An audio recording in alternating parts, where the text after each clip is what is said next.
আপনারা যারা ঈদে মিলাদুন্নবী পালন করেন তাদের উদ্দেশ্যে কিছু কথা বলতে চাই। দেখেন ভাই, আগেই বলে রাখি, কথাগুলো সম্পূর্ণ মনোযোগ দিয়ে শুনবেন, তারপর আপনার বিবেক যেটা বলে সেটাই বললেন। 12ই রবিউল আউয়াল আসলে পরে আপনারা রাস্তাঘাটে মিছিল দেন, ঈদে মিলাদুন্নবী পালন করেন। আপনাদের উদ্দেশ্য 12ই রবিউল আউয়াল আমাদের নবীজির জন্ম তারিখ, তাই আপনারা আনন্দ পালন করেন। এখন আপনাদের কাছে আমার একটা প্রশ্ন, আমাদের রাসূল যেই তারিখ জন্মগ্রহণ করেছিলেন আবার সেই তারিখ তো মৃত্যুবরণও করেছিলেন, মানে 12ই রবিউল আউয়ালে আমাদের নবী পৃথিবীতে এসেছিলেন, আবার 12ই রবিউল আউয়ালে আমাদের প্রিয় নবী দুনিয়া থেকে বিদায় হয়েছিলেন। তো 12ই রবিউল আউয়াল আসলে পরে যদি আপনি নবীজির জন্মদিনের কথা ভেবে আনন্দ করতে পারেন, তো এই তারিখে তো আমাদের রাসূল পৃথিবী থেকে বিদায়ও হয়েছিলেন। এই কথা ভেবে কি আপনার কষ্ট লাগে না? জন্মদিনের কথা ভেবে আপনার আনন্দ হয়, অথচ উনি যে দুনিয়া থেকে এই তারিখে চলে গেছিলেন এইটা ভেবে কষ্ট লাগে না যে আমাদের প্রিয় কলিজার টুকরা রাসূল এই তারিখে দুনিয়া থেকে চলে গেছিলেন? আরে ভাই, আপনি যদি আপনার খুব প্রিয় একটা জিনিস আপনার কাছে পান, তাহলে আপনি যেইটুকু আনন্দ হবেন তার চাইতে বেশি কষ্ট পাবেন যদি সেই জিনিসটা আবার আপনার কাছ থেকে চলে যায়। তাহলে আপনারা এই তারিখে কষ্ট না পেয়ে আনন্দ করেন কেমনে? আপনারা কি সাহাবীদের চাইতে বেশি আশিকে রসুল হয়ে গেছেন? হযরত আবু বকর সিদ্দিক রাদিয়াল্লাহু আনহু রাসূলের এত বড় আশেক ছিলেন, রাসূল দুনিয়া থেকে চলে যাওয়ায় আবু বকর সিদ্দিক রাদিয়াল্লাহু আনহু এতটাই কষ্ট পেয়েছিলেন, উনি অসুস্থ হয়ে বিছানায় পড়ে গিয়েছিলেন। উনি এতটাই শোকাহত হয়েছিলেন, ধীরে ধীরে উনি শুকিয়ে গিয়েছিলেন। উনি যখন কথা বলতেন উনার কথার মধ্যে যেন কলিজা পোড়া গন্ধ বের হতো।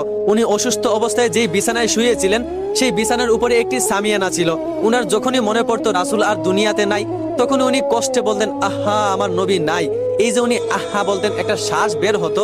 হাদিসে এসেছে এই শ্বাসটা গিয়ে উপরের সামিয়ানায় লাগতে লাগতে উপরের সামিয়ানায় একটি কালো দাগ পড়ে গেছিল। রাসূল বিদায় হওয়ার পর আবু বকর সিদ্দিক রাদিয়াল্লাহু আনহু 2 বছর 3 মাস 11 দিন বেঁচে ছিলেন। কোনোদিন রাস্তাঘাটে মিছিল দেননি, ঈদে মিলাদুন্নবী পালন করেননি, আনন্দ করেননি, বরং যখনই উনার রাসূলের কথা মনে পড়তো উনি কান্না করতেন। রাসূলের কলিজার টুকরা মেয়ে ফাতেমা রাদিয়াল্লাহু আনহা, রাসূলের মৃত্যুর পর উনি কষ্ট পেয়ে এতটাই অসুস্থ হয়ে পড়েছিলেন, 4 মাস বিছানা থেকে উঠতে পারেননি, শুধু রাসূলের কথা মনে পড়ে কান্না করেছিলেন। ইতিহাস ঘাটলেই দেখা যায় যারা আশেকে রসুল ছিল সাহাবীরা, তারা শুধু রসুলের কথা মনে করে কান্না করেছে। কেউ রাস্তাঘাটে মিছিল দেয়নি, ঈদে মিলাদুন্নবী পালন করেনি, আনন্দ করেনি। অথচ আমাদের বাংলাদেশের মানুষেরা তারা এতটাই আশেকে রসুল হয়ে গেছে, তারা 12ই রবিউল আউয়াল আসলে পরে তারা নবীজির জন্ম তারিখ এই কথা ভেবে আনন্দ করে। অথচ রসুল যে এই তারিখেই আবার দুনিয়া থেকে বিদায় হয়ে গেছেন, এই বিদায়ের কষ্টটা তাদের ভিতরে কাজ করে না। আচ্ছা ধরেন ভাই, আপনার একটা ছেলে জানুয়ারি মাসের 1 তারিখ শুক্রবারে জন্ম নিল, ছেলেটা আপনার কাছে খুব প্রিয়। তো পরের বছর যখন আবারও জানুয়ারি মাসের 1 তারিখ শুক্রবার আসবে, ওই তারিখ আপনার ছেলের জন্মদিন, আপনি অবশ্যই আনন্দ করবেন, জন্মদিন পালন করবেন। কিন্তু ধরেন আবারও যদি জানুয়ারি মাসের 1 তারিখ শুক্রবারে আপনার ছেলেটা দুনিয়া ছেড়ে চলে যায়, তার পরের বছর আবার যখন জানুয়ারি মাসের 1 তারিখ শুক্রবার আসবে, আপনি কি তখন ওই তারিখে আপনার ছেলের জন্মদিন পালন করবেন, নাকি আপনি শোকাহত হবেন? কারণ এই তারিখে যেমন আপনার ছেলে জন্ম হয়েছিল, আবার এই তারিখে সাবস্ক্রাইব করেন নাই, প্লিজ চ্যানেলটা সাবস্ক্রাইব করে দিয়েছেন।